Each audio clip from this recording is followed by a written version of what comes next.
കഴിഞ്ഞ മൂന്ന് ദിവസങ്ങളായിട്ട് കഴിഞ്ഞ 3 ദിവസങ്ങളായിട്ട് ബാപ്റ്റിസത്തെ കുറിച്ചാണ് നമ്മൾ ധ്യാനിച്ചു കൊണ്ടിരുന്നത്. हम पिछले क्लासों में बपतिस्मा के बारे में हम सीख रहा था। നമ്മൾ വീണ്ടും ഇന്ന് എഫേസ്യ ये कलाम ലേഖനത്തിലേക്ക് മടങ്ങി വരികയാണ്. ये अब ये फिर से कलाम एफेसियों की पत्री की ओर इधर हम आगे वाली वापस आ रहे हैं। ആമേൻ.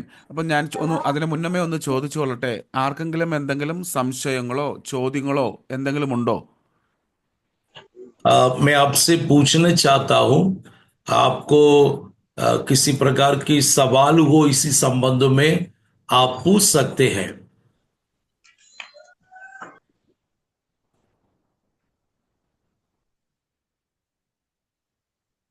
ഉണ്ടെങ്കിൽ ഇന്നിനിയിപ്പോൾ ഇല്ലെങ്കിൽ നിങ്ങളെ അടുത്ത ആഴ്ച ഓർത്ത് വെച്ച് ചോദിച്ചാലും മതി. എപ്പോൾ വേണമെങ്കിലും സംശയങ്ങളോ, വചനം വായിക്കണം കേട്ടോ. വീട്ടിൽ മടങ്ങിപ്പോയി നിങ്ങൾ ഭവനത്തിലായിരിക്കുമ്പോൾ വചനം വായിക്കണം. മനസ്സിലാകാത്ത കാര്യങ്ങൾ ചോദിക്കണം. Praise Lord. आप लोग का किसी प्रकार की जो बातें और समझना चाहते हैं आप दोबारा पूछ सकते हैं।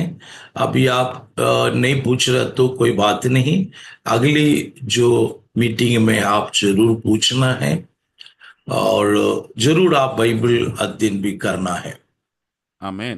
പ്രിയമുള്ളവരെ, ഈ ലോകത്തിൽ ദൈവീക പരിജ്ഞാനത്തിൽ ജീവിക്കുകയും ആ, ദൈവിക പരിജ്ഞാനത്തിൽ തൻ്റെ ജീവിതത്തെ മുഴുവനുമായി കൊണ്ടുപോയ ഒരേ ഒരു വ്യക്തിയെ നമുക്ക് കാണുവാൻ സാധിക്കുകയുള്ളൂ. हम परमेश्वर की वचन की ज्ञान में हमें बढ़ते जाना है। ऐसा परमेश्वर की धर्मशास्त्र का ज्ञान रखा हुआ एक ही व्यक्ति है, അത് നമ്മുടെ കർത്താവായ യേശുനാഥനാണ്. तो हमारा प्रभु यीशु मसीह है। അപ്പം നമ്മുടെ കർത്താവായ യേശുനാഥനെക്കുറിച്ചുള്ള അറിവാണ് നമ്മളെയും ദൈവഹിതപ്രകാരം നടക്കുവാൻ പഠിപ്പിക്കുന്നത്. प्रभु यीशु का संबंधित परमेश्वर का संबंध ज्ञान है, हमें प्रभु में प्रतिदिन आगे बढ़ाते हैं। അപ്പം ആ യേശുവിനെക്കുറിച്ചുള്ള ജ്ഞാനമാണ് നമ്മളിപ്പോൾ ഈ വചനത്തിലൂടെ ധ്യാനിച്ചുകൊണ്ടിരിക്കുന്നത്.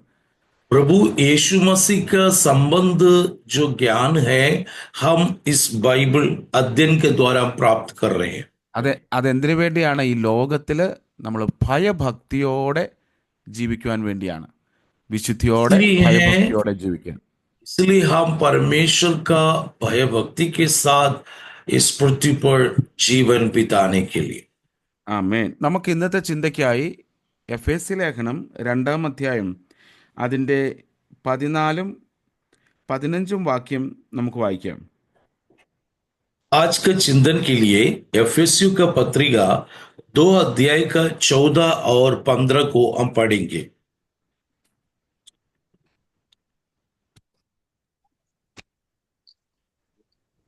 क्योंकि वही हमारा मेल है जिसने दोनों को एक कर लिया और अलग करने वाली दीवार को जो बीच में थी ढा दिया और अपने शरीर में बैर अर्थात वह व्यवस्था जिसकी आज्ञा विधियों की रीति पर थी मिटा दिया कि दोनों से अपने में एक नया मनुष्य उत्पन्न करके मेल करा दे। ആമേൻ. ഹല്ലേലൂയ. ഇവിടെ പറയുന്നു, ആം, അവൻ നമ്മുടെ സമാധാനം, അവൻ ഇരുവശത്തെയും ഒന്നാക്കി ചട്ടങ്ങളും കൽപ്പനകളുമായ ന്യായപ്രമാണം എന്ന ശത്രുത്വം തൻ്റെ ജഡത്താൽ നീക്കി വേർപാടിൻ്റെ നടുച്ചുവർ നീക്കിക്കളഞ്ഞു. അപ്പോൾ ഇവിടെ ഒരു ശ്രദ്ധേയമായ പദമാണ് ക്രിസ്തു തന്നെ നമ്മുടെ സമാധാനം. यहां सबसे एक बहुमूल्य बात ये है, प्रभु यीशु मसीह है हमारा शांति का दाता। ആമേൻ. അപ്പോൾ നമ്മൾ ചിന്തിച്ചു കൊള്ളണം, ഈ ക്രിസ്തുവിനെ നേടുക എന്നുള്ളതാണ് ഒരു വ്യക്തിയുടെ ജീവിതത്തിൻ്റെ സകല സമാധാനക്കേടും മാറുവാൻ ക്രിസ്തുവിനെ നേടിയാൽ മതി.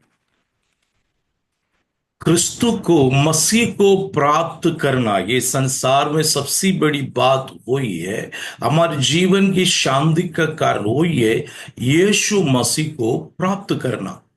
ആമേൻ. ഞാനൊരു കാര്യം കൂടെ ചോദിച്ചോളട്ടെ, ഈ സമാധാനം എന്ന് പറഞ്ഞാൽ എന്താണ്?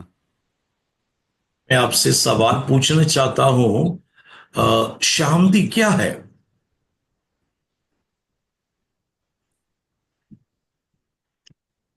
कोई बोल सकते हैं शांति क्या है? यीशु मसीह में शांति।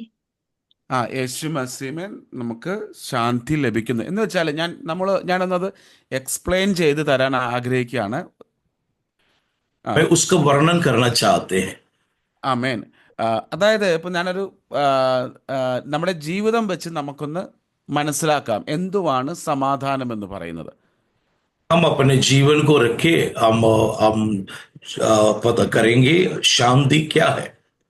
അല്ലെ, നമ്മൾ ഭാര്യ ഭർത്താവ് നമ്മൾ പ്രയാസങ്ങൾ ചകടയൊന്നുമില്ല, വളരെ സന്തോഷത്തോടും സമാധാനത്തോടും കൂടെ നമ്മുടെ അഭിപ്രായങ്ങളൊക്കെ ഒരുപോലെ നമ്മൾ കടന്നു പോകുമ്പോൾ നമ്മൾ പറയും ഭാര്യയും ഭർത്താവും സമാധാനത്തിലാന്ന് പറയും.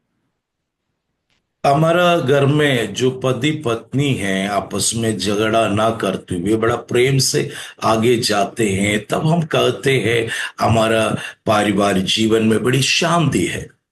ആമേ. മക്കളും മാതാപിതാക്കളും തമ്മിൽ മക്കൾ നല്ല അനുസരണമുള്ള കുഞ്ഞുങ്ങളാണ്. അവർ മാതാപിതാക്കളെ അനുസരിക്കുന്നു, വളരെ അനുഗ്രഹത്തോടെ സമാധാനത്തെ വിതച്ചുകൊണ്ട് അവർ ഭവനത്തിലായിരിക്കുമ്പോൾ നമ്മൾ പറയും മക്കളും മാതാപിതാക്കളും സമാധാനത്തിലാണ്. हमारा जो संतान है, बच्चे हैं, और बहुत माता पिता का आदर करते हैं, उनके अनुसरण करते हैं, और उन लोग एक साथ आगे बढ़ते हैं, और उसको कहते हैं उस परिवार में बड़ी शांति है। ആമേൻ. നമ്മൾ അയൽവക്കക്കാരും ഒക്കെ ആയിട്ട് നമ്മൾ വളരെ സന്തോഷത്തോടെ കഴിയുമ്പോൾ, ഒരു ഭവനം എന്ന കണക്കെ നമ്മൾ കഴിയുമ്പോൾ നമ്മൾ പറയും നമ്മൾ അയൽവക്കക്കാരും ഒക്കെ ആയിട്ട് നമ്മൾ എന്താണ്, നമ്മൾ സമാധാനമാണെന്ന് നമ്മൾ പറയും. तो हम अपने पड़ोसियों के साथ में बहुत अच्छा प्रेम है व्यवहार करते हैं, उसको हम कहते हैं उनके साथ भी हमारा बिल्कुल बहुत बढ़िया चल रहा है। അപ്പം നമ്മുടെ സമാധാനം എന്ന് പറയുന്നത് നമ്മുടെ ജീവിതത്തിൻ്റെ ഏറ്റവും നമ്മൾ ഇഷ്ടപ്പെടുന്ന ഒരു അനുഭവമാണ്. शांति का मतलब ये हम बहुत प्रसन्नता रहते हैं उस ആ बात को। നമുക്ക് ആർക്കും ഒരു സമാധാനക്കേടിൽ ജീവിക്കാൻ ആഗ്രഹമില്ല, ഉണ്ടോ? कोई अशांति में जीना चाहते हैं? അപ്പം നമുക്ക് എല്ലാവർക്കും സമാധാനം ഇഷ്ടമാണ്. हम सबको शांति बहुत पसंद है। അങ്ങനെയെങ്കിൽ ഇവിടെ ദൈവവും മനുഷ്യനുമായിട്ടുള്ള സമാധാനമാണ് ക്രിസ്തു മുഖാന്തരം ഉണ്ടായത്. यह मनुष्य और परमेश्वर के साथ जो शांति है वो यीशु मसीह के द्वारा हम प्राप्त करते हैं। ആമേൻ. അപ്പോൾ നമ്മൾ മനസ്സിലാക്കിക്കോണം, ദൈവവുമായിട്ടുള്ള സമാധാനമാണ് നമ്മുടെ ജീവിതത്തിൻ്റെ ഫസ്റ്റ് പ്രയോറിറ്റി എന്ന് പറയുന്നത്. यीशु मसीह के साथ हमारा शांति है, ये पहली प्रथम बात है। നമ്മൾ ഞാൻ മുന്നമേ പറഞ്ഞ എല്ലാ സമാധാനവും നമുക്കുണ്ട്. പക്ഷേ ക്രിസ്തുവേശുവിലേക്ക് ഒരുവൻ കടന്നു വരുന്നില്ല. അവൻ ദൈവവുമായിട്ട് ക്രിസ്തുവേശുവിലൂടെ സമാധാനത്തിലേക്ക് ആകുന്നില്ല എങ്കിൽ അവൻ്റെ ജീവിതം സമാധാനക്കേടാ. यदि एक व्यक्ति प्रेज़ द लॉर्ड परमेश्वर के साथ और शांति नहीं है तो उनका जिंदगी अशांति से भरा है। ആ ദൈവവുമായിട്ടുള്ള സമാധാനം നമുക്ക് സ്ഥാപിച്ച് തരുന്നത് ക്രിസ്തുവേശുവിലൂടെയാണ്. परमेश्वर की शांति हम प्राप्त करते हैं वो यीशु मसीह के द्वारा है। അതുകൊണ്ടാണ് ഇവിടെ പറയുന്നത് ക്രിസ്തുവേശു നമ്മുടെ സമാധാനമായിരിക്കുന്നു. इसलिए जो कहते हैं यीशु मसीह हमारा शांति है। അപ്പം നമ്മുടെ സമാധാനം എങ്ങനെയാണ് നമുക്ക് ദൈവവുമായിട്ട് നഷ്ടപ്പെട്ടത്? हमारा जो शांति नहीं होने के कारण कैसे हमारे जीवन में अशांति पैदा हुआ?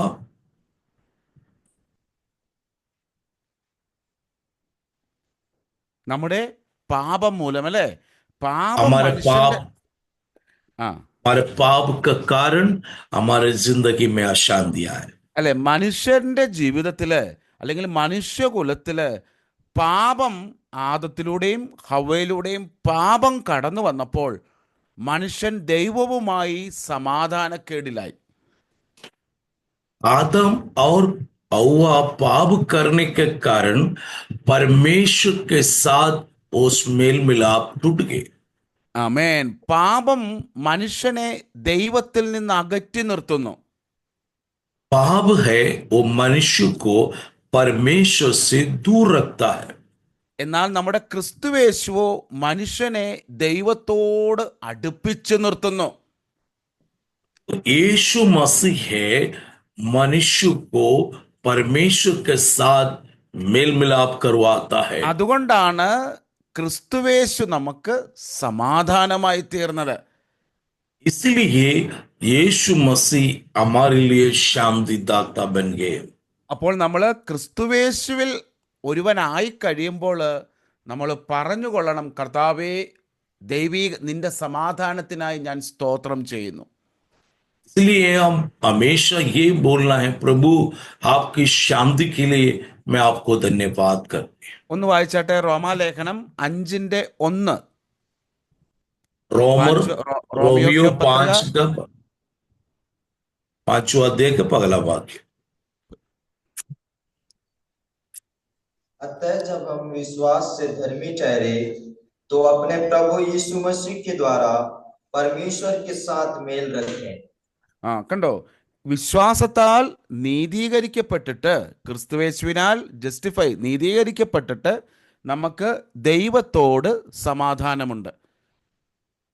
आमीन, प्रेज द लॉर्ड। हम विश्वास से धर्मी ठहरे तो अपने प्रभु यीशु मसीह के द्वारा परमेश्वर के साथ मेल रखे। ആമേൻ. അപ്പോൾ ഇതാണ് ഇവിടെ റോമാലേഖനത്തിൽ അപ്പോസ്തലൻ പഠിപ്പിക്കുകയാണ്, വിശ്വാസത്താൽ, ക്രിസ്തുവേശുവിലുള്ള വിശ്വാസം മൂലമായി, ക്രിസ്തുവേശുവിൽ നാം വിശ്വസിച്ച് അവനിൽ ജീവിക്കുന്നത് കൊണ്ട് ദൈവത്തോട്, അവൻ്റെ പുത്രനിൽ നാം വിശ്വസിക്കുന്നത് കൊണ്ടും അവനിൽ ജീവിക്കുന്നത് കൊണ്ടും നമുക്ക് ദൈവത്തോട് സമാധാനമുണ്ട്. हम यीशु मसीह के द्वारा, हम जीवन बिताने के द्वारा परमेश्वर के साथ हमारी शांति है, मेल मिलाप है। ആമേൻ. ഇനി നമുക്ക് എഫേസ്യ ലേഖനം 2-ാം അധ്യായം 14-ാം വാക്യം, നമ്മൾ വായിച്ച വാക്യം തന്നെയാണ്, ഒരിക്കൽ കൂടി ഒന്ന് വായിക്കാം. 2:14. एफेसियों का पत्रिका 2 अध्याय का 14 वाक्य को हम पढ़ेंगे। फिर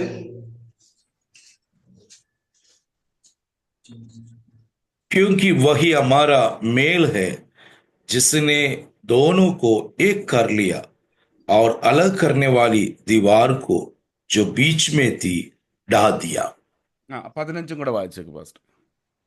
और अपने शरीर में पैर अर्थात वह व्यवस्था जिसकी आज्ञाएं विधियों की रीति पर थी मिटा दिया, कि दोनों से अपने में एक नया मनुष्य उत्पन्न करके मेल कर दिया।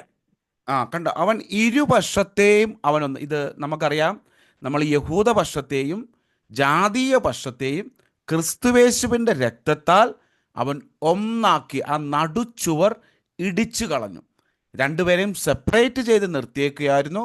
ജാതികളെന്നും ഇസ്രായേൽ മക്കളെന്നും ആ സെപ്പറേഷൻ ഉണ്ടായിരുന്നു. ആ സെപ്പറേഷൻ ക്രിസ്തുവിലൂടെ ആ നടുച്ചുവർ ഇടിച്ചു കളഞ്ഞ് ക്രിസ്തുവിൽ അവൻ ഒന്നാക്കി. जिसने दोनों को एक कर लिया, मतलब यहूदी और जादी ये मतभेद को प्रभु यीशु मसीह के द्वारा उस दीवार को हटा दिया। ആമേൻ. ഞാനത് ഇസ്രായേൽ മക്കളുടെ മരുഭൂയാത്രയെക്കുറിച്ച് ഞാൻ ഇടയ്ക്ക് പറയാറുണ്ടല്ലോ. मैं आप लोग को इसराइलों का मरुस्थल यात्रा के बारे में कई बार मैंने बताया। നിങ്ങൾ എറിഹോ മതിലിനെ കുറിച്ച് കേട്ടിട്ടുണ്ടോ? आप लोग एरिहो का शगरपना के बारे में सुना है? मालूम है एरिको? आप अपने माइक को कॉल कर रखिए और जवाब भी दीजिए। एरिहो शगर के बारे में आपने सुना? जी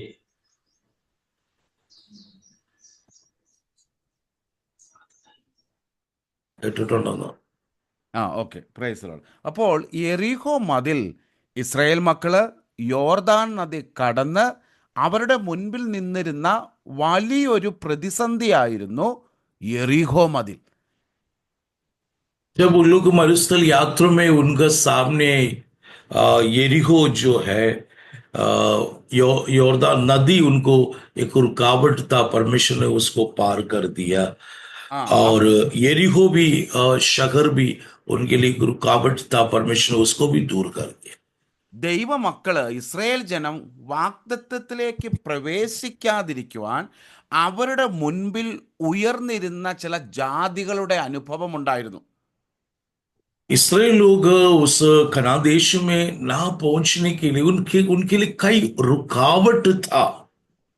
അപ്പോൾ അവരുടെ മുമ്പിൽ ആദ്യമായിട്ട് ഉയർന്നു നിന്ന ജാതികളുടെ മതിൽ അല്ലെങ്കിൽ ജാതികളുടെ ആ ഒരു തടസ്സം എന്ന് പറയുന്നത് യെരിഹോ മതിലായിരുന്നു. ആദ്യത്തെ അനുഭവം. उनको आगे बढ़ने में जो रुकावट निजातियों का उस दीवार था जो एरिगो शहर बना था। എന്നാൽ ജോഷുവയുടെ നേതൃത്വത്തില് പുരോഹിതന്മാര് ഈ മതിലിനെ ചുറ്റിക്കൊണ്ട് അവര് 7 ദിവസം ദൈവഹിതപ്രകാരം യാത്ര ചെയ്തു, ചുറ്റി സഞ്ചരിച്ചു. നമുക്ക് ആ ഭാഗം ഒന്ന് വായിക്കാം. यहूशा का जो अगुवाई में उन्हें उस एरिको का शहरपना को 7 बार उन्हें चारों तरफ उन्हें घुमा। നമുക്ക് ജോഷുവയുടെ പുസ്തകം 6-ാം അധ്യായം 1-2 വാക്യങ്ങളൊന്ന് വായിക്കാം. यहोशू का पुस्तक 6वां अध्याय उसकी पहला और दूसरा वाक्य को हम पढ़ेंगे।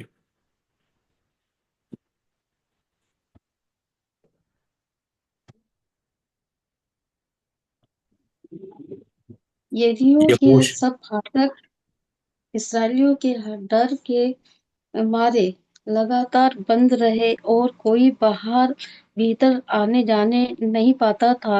फिर यहोवा ने यहोशू से कहा, सुन, मैं यरीहो को उसके राजा और ये शूरवीरों समेत तेरे वश में कर देता हूँ। ആമേൻ. കണ്ടോ, ഇവിടെ ഇസ്രായേൽ മക്കള് ഈ പട്ടണത്തിൽ പ്രവേശിക്കാതിരിക്കുവാൻ, ഈ പട്ടണത്തിലൂടെ വേണം ഇവർക്ക് വാഗ്ദത്ത ദേശത്തേക്ക് കടന്നു ചെല്ലുവാൻ, കാനാൻ ദേശത്തിലേക്ക് കടന്നു ചെല്ലുവാൻ.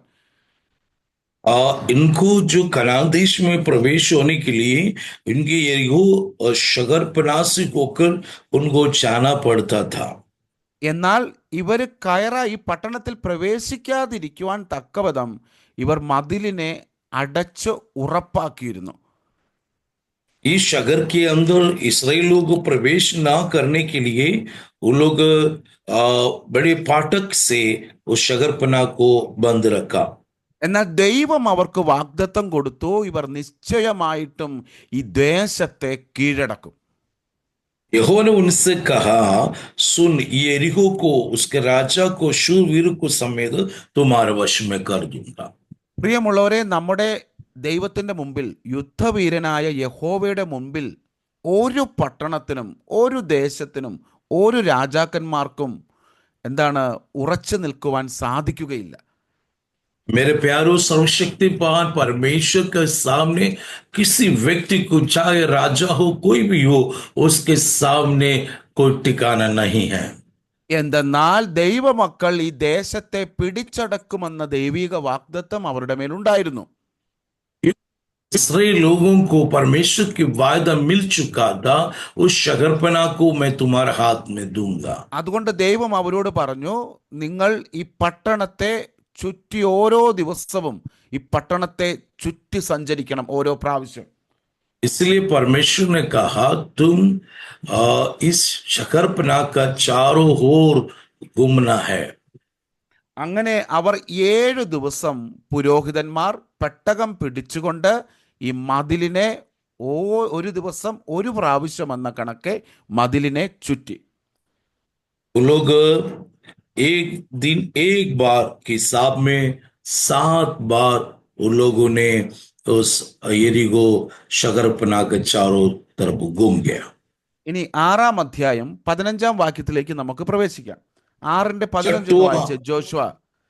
6वां अध्याय उसकी 15 वाक्य पढ़ेंगे। यहोशू का पुस्तक 6वां अध्याय का 15 वाक्य। फिर सातवें फिर दिन वे बड़े सातवें तड़के दिन फिर सातवें दिन वे बड़े तड़के उठकर उसी रीति से नगर के चारों ओर 7 बार घूम आए। केवल उसी दिन वे 7 बार घूमे। അവർ 7-ാം ദിവസം പുരോഹിതന്മാർ 7 പ്രാവശ്യം ഈ പട്ടണത്തെ, ഈ നഗരത്തെ ചുറ്റി. 7वां എന്നിട്ട് दिन ഇനി അതിന്റെ बड़े तड़के उठकर उसी रीति से नगर चारों तरफ और 7 बार घुम आए। ഇനി അതിന്റെ 16-ാം വാക്യം ഒന്ന് വായിച്ചട്ടെ. 16 वाक्य पढ़ेंगे। तब 7वीं बार जब याजक नरसिंह फूंकते थे, तब यहोशू ने लोगों से कहा, जय जयकार करो, क्योंकि यहोवा ने ये नगर तुम्हें दे दिया। കണ്ടോ, പ്രിയമുള്ളവരെ, ദൈവിക വാഗ്ദത്തം നമ്മുടെ ജീവിതത്തിൽ ഉള്ളപ്പോൾ നമ്മൾ ദൈവത്തോടുകൂടെ നടക്കുകയാണെങ്കിൽ, ദൈവ സാന്നിധ്യത്തിലാണ് നമ്മുടെ ജീവിതമെങ്കിൽ, നിശ്ചയമായും വിഷയങ്ങളുടെ മേൽ ഒരു ജയം തരുന്നവനാണ് നമ്മുടെ ദൈവം. मेरे प्यारो, परमेश्वर हमारे साथ में तो हमें एक बहुत बड़ी विजय को हमें प्राप्त कर सके। 7-ാം ദിവസം 7 പ്രാവശ്യം ചുറ്റിക്കഴിഞ്ഞപ്പോൾ മതിൽ, അവരുടെ മുൻപിൽ ഉയർന്നു നിന്ന മതിൽ ആ കാൽച്ചൂട്ടിൽ വീഴുന്നത് നമുക്ക് കാണുവാൻ സാധിക്കും. उन लोग 7 बार घूमने के बाद वो बहुत बड़ा उस दीवार गिर गया है। പ്രിയമുള്ളവരെ, അന്ന് ഇസ്രായേൽ മക്കൾ ജാതികളുടെ അവകാശത്തിലേക്ക് പ്രവേശിച്ചു. प्रेज़ द लॉर्ड, इसराइल लोग उस दिन जातियों का अवकाश में प्रवेश हो गया। ഹല്ലേലൂയ. ആ മതില്, ജാതികളും ഇസ്രായേൽ മക്കളും തമ്മിലുള്ള മതിൽ അവിടെ ഇടിഞ്ഞു വീണു. പക്ഷേ ഇസ്രായേൽ മക്കൾ ജാതികളുടെ അവകാശത്തെ പിടിച്ചെടുത്തു. मेरे प्यारो, इसराइल लोग और जातियों का जो दीवार था वो दीवार गिरा दिया गया और जातियों का जो अवकाश था उनको ऊपर वो इसराइलों का अधिकार बन गया। അല്ലെ, അവരുമായിട്ടൊരു സമാധാന ബന്ധത്തിലേക്ക് ഇസ്രായേൽ മക്കൾ കടന്നു വന്നില്ല.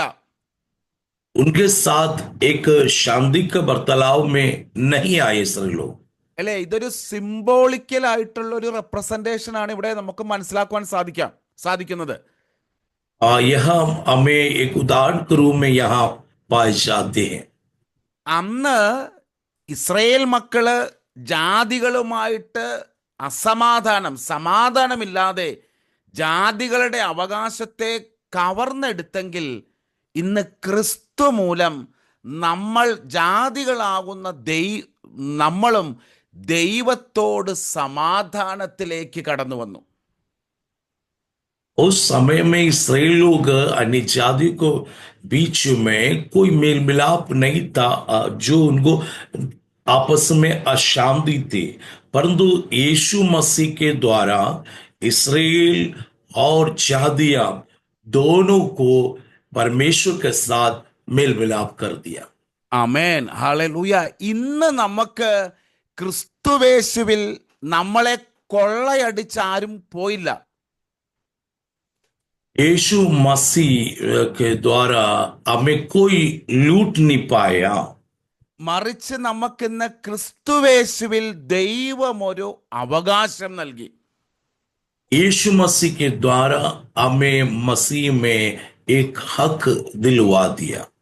ആമേൻ. അതുകൊണ്ടാണ് ഇവിടെ 2-3 കാര്യങ്ങളാണ് ഒന്ന് പറയുന്നത്. ഒന്ന്, ദൈവം നമ്മളെ ക്രിസ്തുവിൽ സമാധാനത്തിലേക്ക് കൊണ്ടുവന്നു. यहाँ परमेश्वर के साथ मेल मिलाप करवा दिया यीशु मसीह के द्वारा। 2, ദൈവവുമായിട്ടുള്ള ശത്രുത്വം നീക്കിക്കളഞ്ഞു. यीशु मसीह के साथ में जो शत्रुता था वो परमेश्वर ने दूर कर दिया।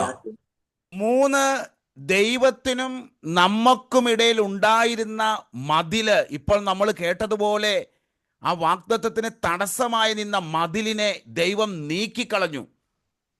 मेरे प्यारो, परमेश्वर के जो परमेश्वर के साथ में मेल मिलाप करने में जो दीवार था वो यीशु मसीह के द्वारा दूर कर दिया।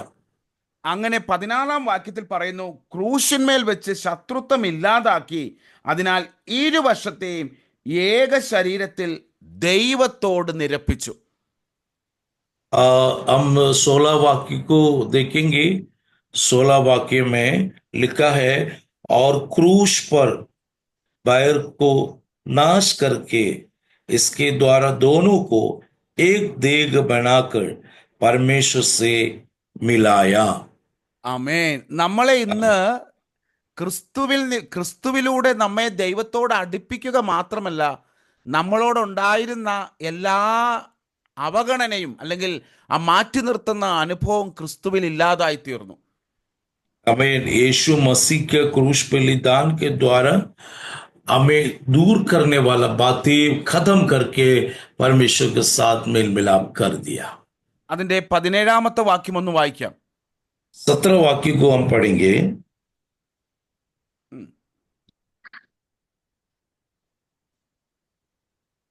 उसने आकर तुम्हें जो दूर थे और उन्हें जो निकट थे दोनों को मेल मिलाप का सुसमाचार सुनाया। ആമേൻ. ദൂരസ്ഥരായിരുന്ന, നമുക്ക് ദൈവവുമായിട്ട് ഒരു ബന്ധവുമില്ലാതെ ദൂരസ്ഥരായിരുന്ന നമ്മളെ സമീപസ്ഥരാക്കി തീർത്തതാണ് ദൈവത്തിന്റെ സ്നേഹമെന്ന് പറയുന്നത്. हम दूर थे और हमें निकट लाया, मिल मिलाप करवाया। यही है परमेश्वर का प्रेम। അല്ലെ, നമ്മൾ കഴിഞ്ഞ ദിവസങ്ങളൊക്കെ ധ്യാനിച്ചു, നമ്മളെ മക്കളും അവകാശികളുമാക്കി പിതാവായ ദൈവം ക്രിസ്തുവിൽ തീർത്തു. मेरे प्यारो, हमें संतान और हमें वारिश भी बना दिया। നമ്മളെ നശിപ്പിച്ചു കളയേണ്ട സ്ഥാനത്ത് ദൈവഭവനത്തിൽ നമ്മെ അംഗങ്ങളാക്കി, മക്കളാക്കി ദൈവം മാറ്റി തീർത്തു. हमें नाश करने का हाल में था, परंतु हमें परमेश्वर ने छुटकारा देकर हमें परमेश्वर का परिवार का सदस्य बनाया। അതുമാത്രമല്ല, നമുക്ക് പരിശുദ്ധാത്മാവിനെ നൽകിക്കൊണ്ട് ആ ആത്മാവിനാൽ ദൈവസന്നിധിയിലേക്ക് കടന്നു ചെല്ലുവാനുള്ള കൃപയും നാം പ്രാപിച്ചു. हमें पवित्र आत्मा को देकर उसकी उपस्थिति में परमेश्वर के करीब में आने का परमेश्वर ने हमें अवकाश दिया। നമുക്കൊരു വാക്യം ഒന്ന് വായിക്കാം. ഹെബ്രായ ലേഖനം 10-ാം അധ്യായം അതിന്റെ 19-ഉം 20-ഉം.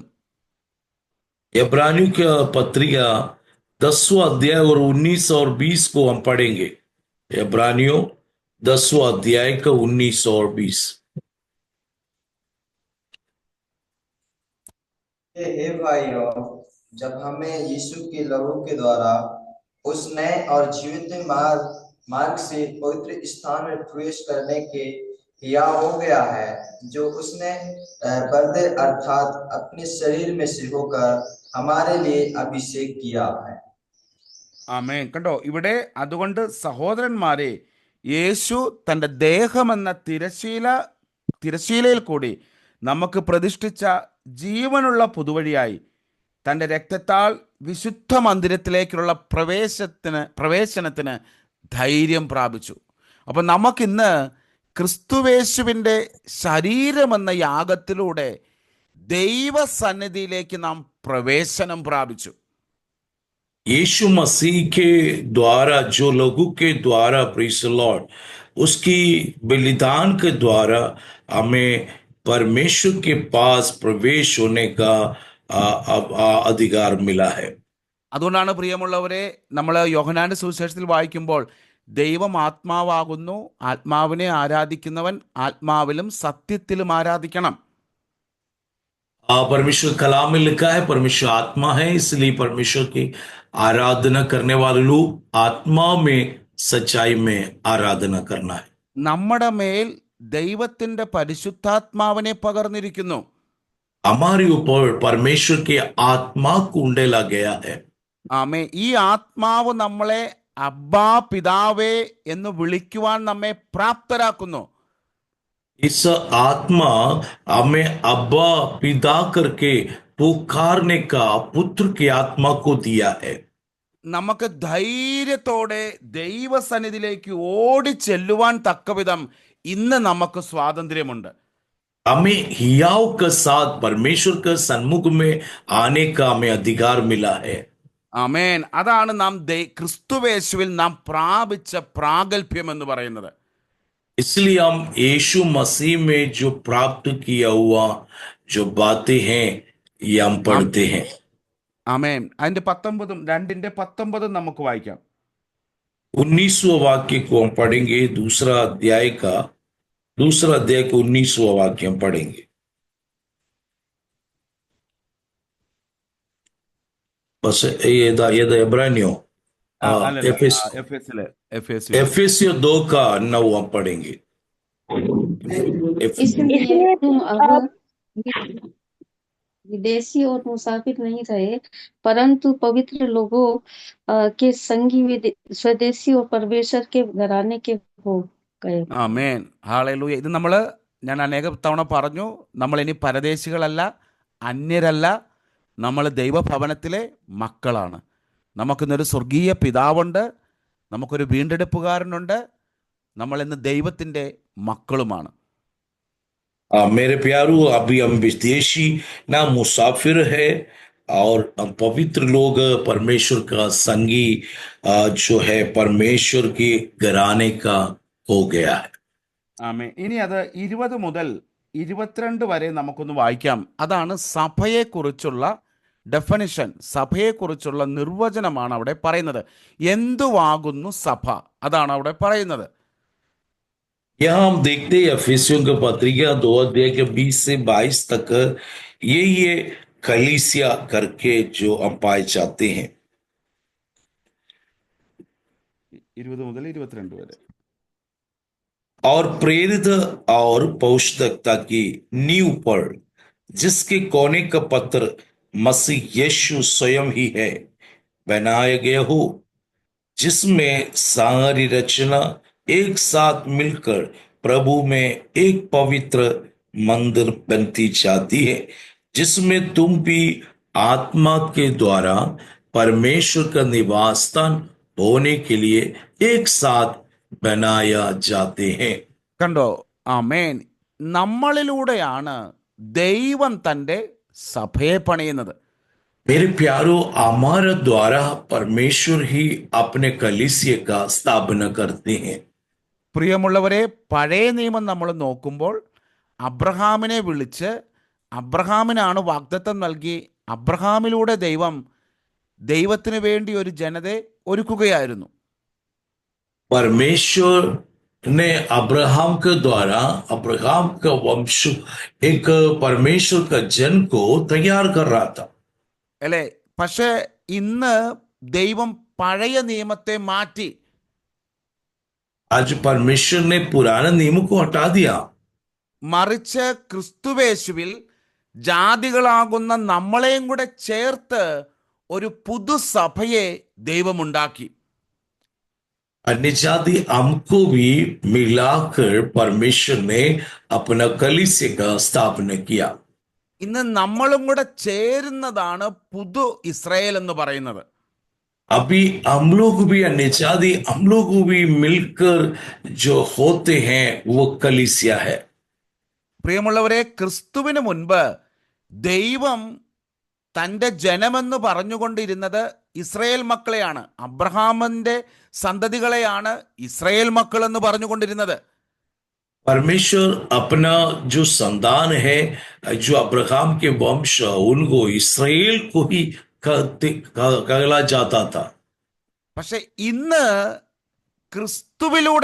ക്രിസ്തുവിലൂടെ ദൈവത്തോട് സമാധാനം പ്രാപിച്ചവരാണ് അവൻ്റെ മക്കൾ അല്ലെങ്കിൽ അവരുടെ ജനം എന്ന് പറയുന്നത്. अभी ये यीशु मसीह के साथ जो मेल मिलाप किया, जो शांति पाया है, वो है परमेश्वर की संतान। ഇന്ന് നമ്മളാണ് നവ ഇസ്രായേൽ. आज हम है नया इस्राएल। ഇന്ന് നമ്മളാണ് ദൈവത്തിൻ്റെ ജനം എന്ന് പറയുന്നത്. अभी हम लोग है जो परमेश्वर का जन। ഇന്ന് നമ്മളാണ് ദൈവത്തിന്റെ ശ്രേഷ്ഠ ജാതി. अभी हम है परमेश्वर का श्रेष्ठ जाति।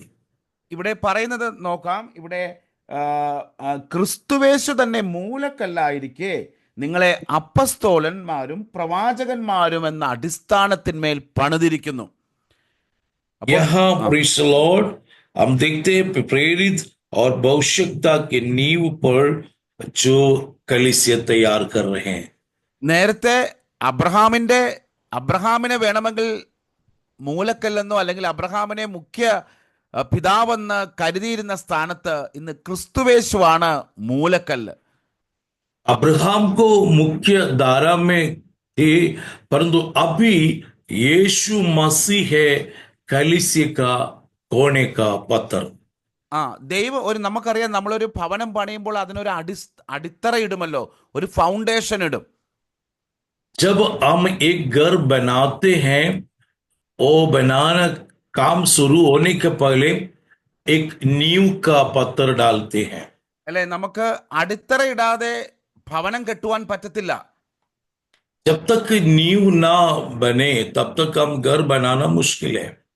അപ്പോൾ ഇവിടെ പറയുന്നു, ഈ അടിത്തറ എന്ന് പറയുന്നത് ക്രിസ്തുവേശുവും അപ്പസ്തോലന്മാരും പ്രവാചകന്മാരുമാണ്. यहाँ जो नींव है प्रेरित और भविष्यता की, ये नींव है। ഈ ഭവനത്തെ പണിയുന്നതിന് ആവശ്യമായ കല്ലുകൾ എന്ന് പറയുന്നത് നാം ഓരോരുത്തരുമാണ്. इस भवन बनाने के लिए एक एक ईटा है, पत्थर है, हम एक एक व्यक्ति है। ഒരു കെട്ടിടം, ഒരു സഭയാകുന്ന കെട്ടിടം, ആത്മസഭയാകുന്ന കെട്ടിടം നമ്മളാകുന്ന ജീവനുള്ള കല്ലുകൾ കൊണ്ടാണ് ദൈവം പണിയുന്നത്. मेरे प्यारो, जीवित पत्रों के द्वारा ही इस मंदिर, इस घर बनाते जाते हैं। ആമേ. അതുകൊണ്ടാണ് ഇവിടെ ദൈവത്തിന്റെ പരിശുദ്ധാത്മാവിനാൽ നാം ഓരോരുത്തരും ദൈവസഭയായി പണിയപ്പെട്ടുകൊണ്ടിരിക്കുകയാണ്. मेरे प्यारो, परमेश्वर की कलीसिया के रूप में हम एक एक व्यक्ति जुड़कर इस आत्मिक मंदिर बनते जाते हैं। ഈ സഭയാണ്, ഈ പരിശുദ്ധാത്മാവിനാൽ പണിയപ്പെട്ടുകൊണ്ടിരിക്കുന്ന സഭയാണ് കർത്താവിന്റെ വരവെങ്കിൽ എടുക്കപ്പെടുന്നത്. ये परमेश्वर के द्वारा इस बनने वाला ये कलीसिया है, यीशु मसीह का द्वितीय आगमन में जो ले जाते हैं। ഈ സഭയാണ് കർത്താവിന്റെ മണവാട്ടി സഭ എന്ന് പറയുന്നത്. ये कलीसिया है परमेश्वर की दुल्हन जो कलीसिया। ഈ സഭയെ പരിശുദ്ധാത്മാവിനാൽ ദൈവം ഓരോ ദിവസവും പണിതുകൊണ്ടിരിക്കുകയാണ്. इस कलीसिया को पवित्रात्मा के द्वारा प्रतिदिन बनाते जाते हैं। ആമേൻ. അപ്പൊ നമ്മൾ ഓരോരുത്തരും ദൈവത്തിന്റെ പരിശുദ്ധാത്മാവിനാൽ ഒരു സഭ എന്ന കണക്കെ പണിയപ്പെട്ടുകൊണ്ടിരിക്കുകയാണ്. मेरे प्यारो, पवित्रात्मा के द्वारा ये कलीसिया को बनाते जाते हैं। അപ്പോൾ നമുക്കിന്ന് ചിന്തിക്കാൻ സാധിച്ചത് ക്രിസ്തുവേശു നമ്മുടെ സമാധാനമായിരിക്കുന്നു. आज हमारे चिंतन ये था, यीशु मसीह हमारा शांति।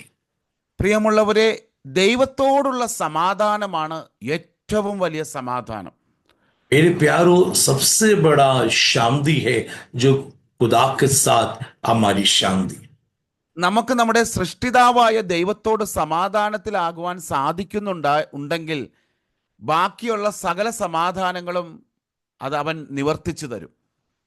मेरे प्यारो, परमेश्वर के साथ हमारी अच्छी मेल मिलाप हो, शांति हो, बाकी सब अशांति को शांति में बदल डालेंगे। ആമേൻ. അപ്പൊ ക്രിസ്തുവേശുവിൽ നാം ദൈവത്തോട് നിരപ്പ് പ്രാപിച്ചു. तो यीशु मसीह के साथ हमारी मेल मिलाप हो गया है। ആമേൻ. നമ്മളെ ജാതികളായിരുന്ന നമ്മെ ക്രിസ്തുവേശുവിൽ അവകാശികളാക്കി മാറ്റി. जाति थे हमको, यीशु मसीह के द्वारा हमें वारिश बनाया। നമ്മളെ ദൈവഭവനത്തിലെ അംഗങ്ങളാക്കി മാറ്റി. हम परमेश्वर का घर का सदस्य बन गए। അതുമാത്രമല്ല, അവന്റെ ആത്മാവിനെ നമ്മുടെ മേൽ പകർന്നു. और परमेश्वर की आत्मा हमारे ऊपर उड़ेला गया। ഈ ആത്മാവിനാൽ ദൈവസന്നിധിയിലേക്ക് കടന്നു ചെല്ലുവാനുള്ള സ്വാതന്ത്ര്യവും നമുക്ക് ലഭിച്ചു. इस परमेश्वर के साथ में सामने खड़ा होने के लिए हमें हियाव भी हिम्मत भी प्रदान किया. അതുമാത്രമല്ല, ദൈവസഭയാകുന്ന ക്രിസ്തുവിന്റെ മണവാട്ടി സഭയിൽ നമ്മയും ഒരു കല്ലുകൾ എന്ന വണ്ണം ചേർത്ത് വെച്ച് ദൈവം പണിതുകൊണ്ടിരിക്കുന്നു. परमेश्वर की इस दुल्हन कलीसिया में एक एक पत्थर की नाई इटक की नाई हमें भी जोड़ दिया है. കർത്താവിന്റെ വരവിങ്കൽ പ്രത്യക്ഷതയില് ആ മണവാട്ടി സഭയാകുന്ന നാം ഓരോരുത്തരും കർത്താവിനോടുകൂടി എടുക്കപ്പെടുമെന്നുള്ളത് നമ്മുടെ വിലയേറിയ പ്രത്യാശയാണ്. मेरे प्यारो, यीशु मसीह का द्वितीय आगमन में हम प्रत्येक हर एक लोग उस बादलों पर उठा लिया जाएगा. ഈ വചനങ്ങളാൽ ദൈവമായ കർത്താവ് നാം എല്ലാവരെയും സമൃദ്ധമായി അനുഗ്രഹിക്കുമാറാകട്ടെ. इस वचन के द्वारा परमेश्वर आप सबको आशीष देवे. ആമേൻ. കർത്താവായ ദൈവം നാം എല്ലാവരെയും ധാരാളമായിട്ട് അനുഗ്രഹിക്കുമാറാകട്ടെ. എല്ലാവർക്കും ഒരിക്കൽ കൂടി യേശു ക്രിസ്തുവിന്റെ ധന്യനാമത്തിൽ സ്നേഹവന്ദനങ്ങളെ അറിയിക്കുന്നു. सबको परमेश्वर एक बार और बहुत आशीष दे बोल के सबको प्रेम नमस्कार करते हैं. आमीन. सबको जय मसीह की. जय धन्यवाद. मसीह. बस